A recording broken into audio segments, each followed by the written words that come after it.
I wanted to quickly go over how to use chains for accommodating resistance in an exercise like a bench press, but the same rules do apply for the squat as well.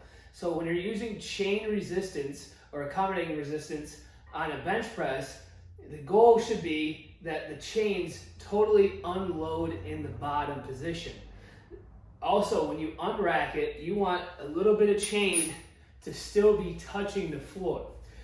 I see it a lot where they unrack the bar or on a bench press or a squat, and there'll be the chains will be hanging above the floor, and that's actually going to create some chaos and some instability. So you do want the chain to be in contact with the floor so you don't experience any sort of chaos, unless that is the goal that you're going for.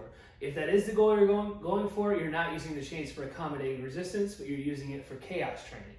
So when you unrack the bar, there should be some chains on the floor, and when you get down to the bottom position, the chains should completely unload in the bottom. So if you watch me bench press, in the bottom position when the bar gets to my chest, you'll see all the chains be on the floor, and whatever's in my hands is just the bar weight.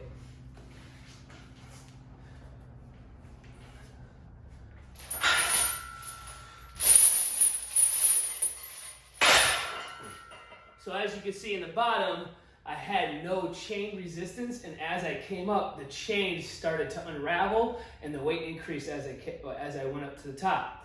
Now, when you do use chain resistance, or even accommodating resistance for that matter, you want to use anywhere between 15% to 30% of your max, because that's the general strength curve that you're going to experience as you come up to the top position or the stronger position. So at the top, you can obviously hold a lot more weight than you can at the bottom. And the bottom position is going to be arguably your weakest position, or right around your sticking point.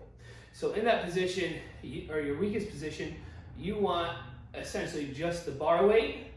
And as you come up and accelerate and you get into a stronger position, the weight should increase to match your strength curve. It's different for everyone. That's why a range between 15% of your max and 30% of your max is a good place to start. If you haven't used accommodating resistance that much, I would start with 15%, or even in sometimes 10% if you are really novice.